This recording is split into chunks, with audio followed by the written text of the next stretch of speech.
Om Swastiastu. Om Awigenam Astu Namo Sidam. Om Anubadrah Kratawu Wiyantu Wiswata. Semoga pikiran yang baik datang dari segala penjuru. Umat sedharma yang berbahagia, khususnya Bapak Ibu, para karyawan dan karyawati yang beragama Hindu di jajaran Bank Mandiri, baik itu dari staf pimpinan tertinggi hingga Bapak Ibu yang bertugas di jajaran yang paling bawah, yang kami sebut nantinya dengan istilah Mandirian. Mudah-mudahan Bapak Ibu senantiasa dalam keadaan sehat dan berbahagia. Bapak Ibu Mandirian yang berbahagia, pada kesempatan ini sangat berbahagia sekali saya Igede Arum Gunawan selaku penyuluh agama Hindu di Kementerian Agama yang pada hari ini akan memandu jalannya Dharma Tula, Widya Tula, yang akan membahas topik yang sangat-sangat luar biasa, khususnya dalam hal ketakwaan kita, serada dan bakti kita sebagai umat Hindu.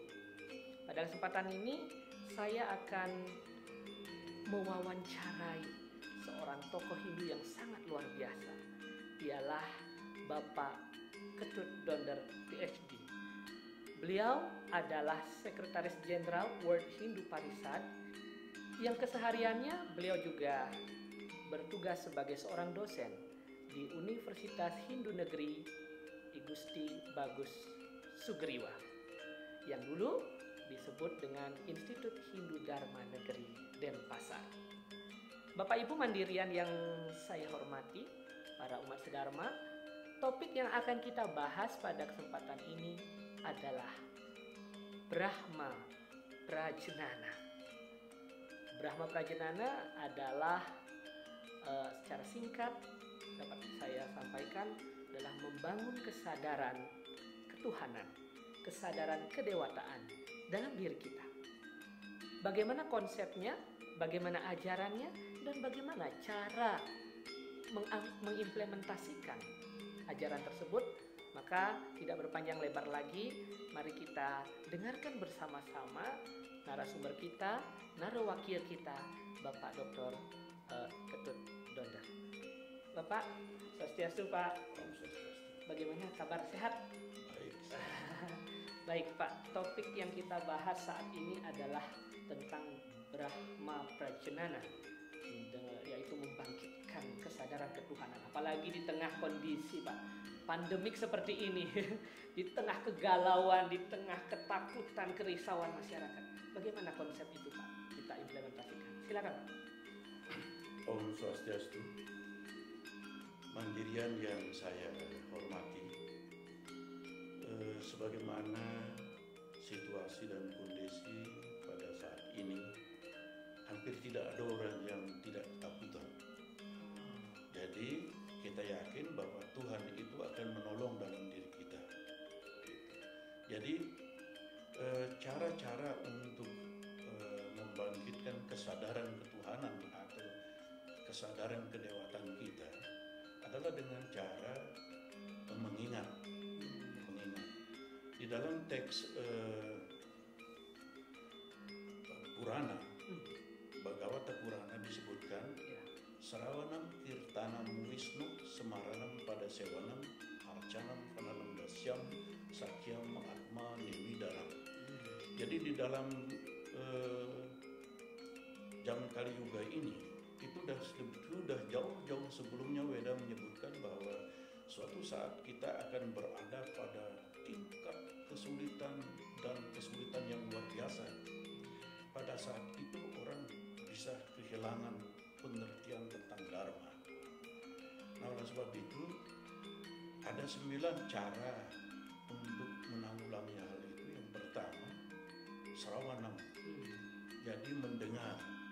Jadi umat Hindu mestinya rajin-rajin suka mendengar dharma wacana atau ceramah-ceramah agama Daripada menonton siaran gosip. ya, apalagi membaca hoax. Oh, baca hoax ya, betul Pak ya. Jadi harus rajin itu. Saya sangat kecewa melihat di mana-mana orang itu lebih suka mendengar gosip dibandingkan Dharma Dharma Wacana. Wacana, Pak. Padahal itu di dalam ajaran seperti saya katakan tadi di dalam Bhaugavata Purana itu disebutkan bahwa mendengar itu merupakan bagian dari menghubungkan diri dengan Tuhan. Mendengar kalimat-kalimat suci, mendengar sloka-sloka suci. Dan sekaligus juga hal itu ada diamanatkan di dalam Weda, disebutkan Bhadram Karnabih Struyam Devam Bhadram Paksema Ksabirja Yatra Stri Rangestus Tuam Sastra Rubir Vyasema Dewa Hitam Yandai. Jadi kita sebagai umat manusia mempunyai tugas untuk Bhadram Karnabih mendengar.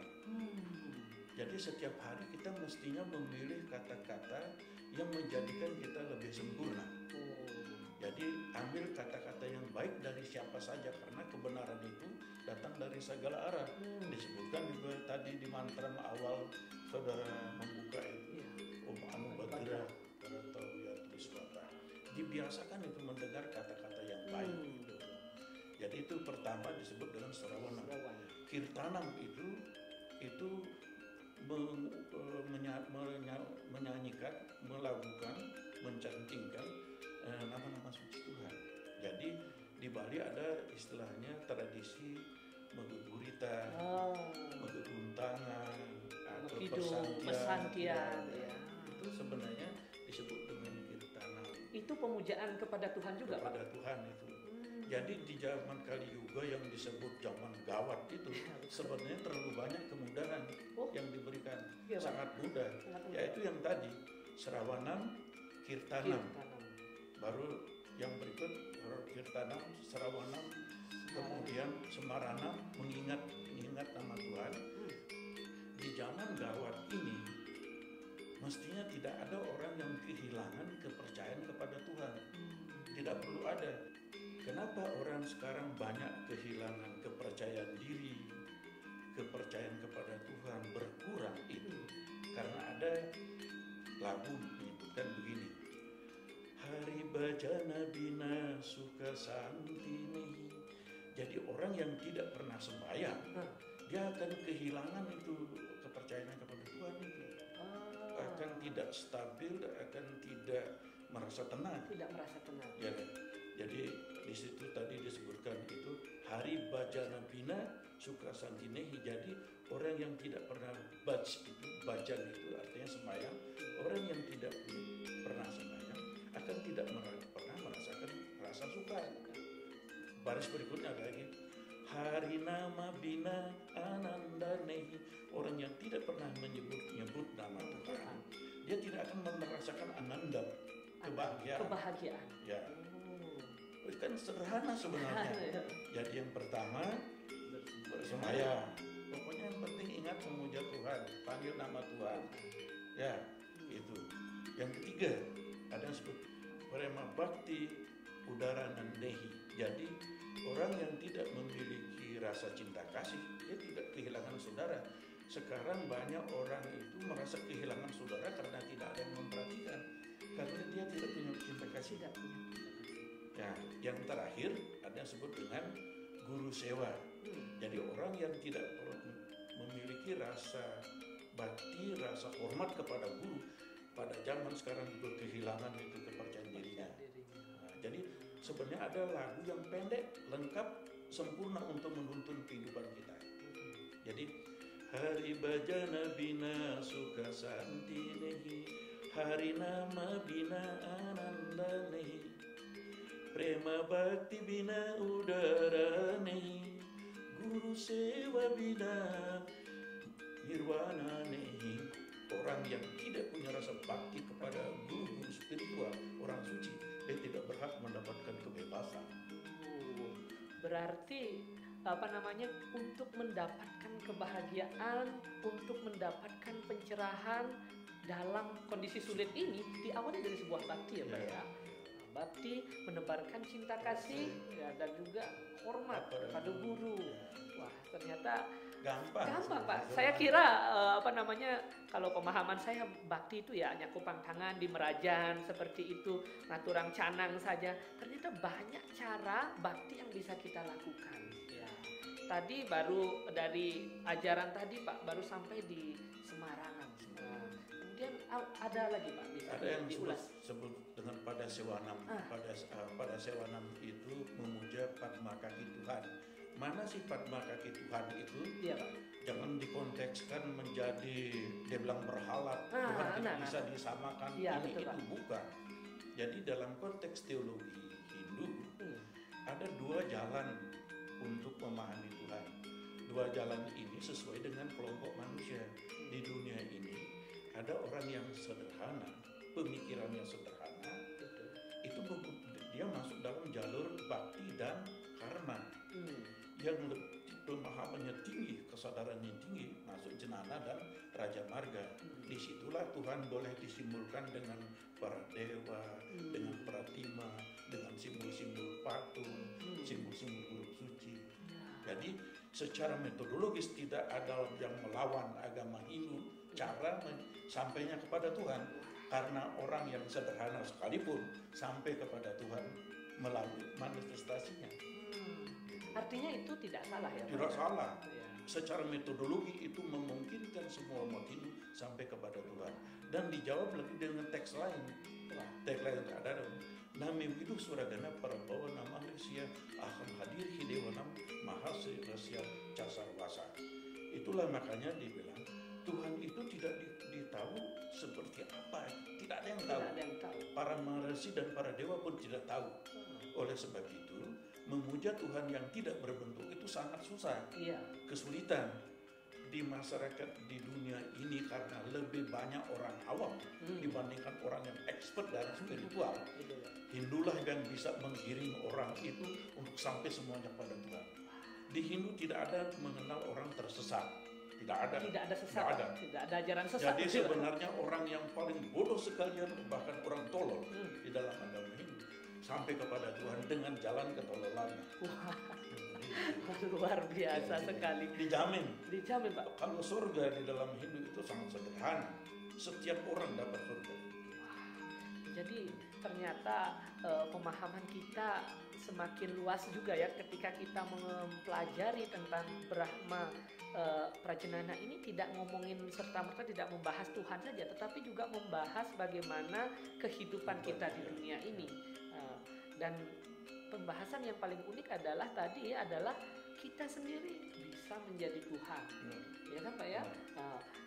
Dan melalui cara-cara yang disampaikan tadi, rupanya Hindu memberikan jalan dari berbagai macam cara untuk bisa mendapatkan kebahagiaan dan menjadi Tuhan itu sendiri.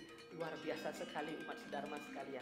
Dan sekaligus yang perlu dijelaskan supaya tidak orang salah tafsir. Kenapa orang Hindu itu bisa menjadi Tuhan? Itu kan sebenarnya sebuah kejahatan menyamakan diri. Nah itu Pak, bagaimana Pak? Logika, filosofi, teologi Hindu mengatakan semua air sebenarnya adalah samudera. Ya. Tetapi ketika ia mengangkasa menjadi uap dan kemudian jatuh di kolam, jatuh di danau, maka dia kehilangan kesamudraannya. Hilang kesamudraannya, tetapi ketika dia kembali menjadi embun dan jatuh di laut, dia menjadi kembali. Hilang identitas air danau dan air kolamnya hilang. Tujuan manusia menurut Hindu itu adalah leburnya Atman atau roh ini sampai ke Brahman. Jadi yang disebut dengan Brahma, Atma, Aikyam. Karena sama identitas ketuhanan kita hilang karena kita dibelenggu oleh materi. Oleh sebab itu kesadaran materi inilah yang dibongkar dengan Brahma Prajenana. Wah, begitu Pak. Baik, umat sedharma yang berbahagia, para mandirian yang kami hormati, demikian diskusi singkat yang dapat kita lakukan pada kesempatan ini, mudah-mudahan dapat bermanfaat. Jadi sebelum saya akhiri, mungkin saya simpulkan sedikit bahwasannya untuk membangun Brahma Prajenana atau kesadaran kedewataan, kesadaran ketuhanan dalam diri kita dapat dilakukan dengan hal-hal yang sangat sederhana. Baik itu dengan melakukan japa, mengulang nama-nama suci Tuhan, mendengarkan Dharma Wacana seperti yang Bapak Ibu lakukan pada kesempatan ini, kemudian melakukan hormat dan sujud bakti kepada guru-guru suci maupun catur guru kita, dan yang paling penting di sini adalah menumbuhkan rasa kasih sayang. Umat sedharma yang berbahagia, demikian Dharma Tula, Widya Tula yang dapat kita lakukan pada kesempatan ini, mudah-mudahan bermanfaat. Akhirnya saya Igede Arum Gunawan memandu diskusi ini, undur pamit dan mengucapkan terima kasih. Mohon maaf bila mana ada ketidaksempurnaan dalam saya memandu Widya Tula ini. Akhirnya kami akhiri dengan menghaturkan para Masanti. Om Shanti Shanti.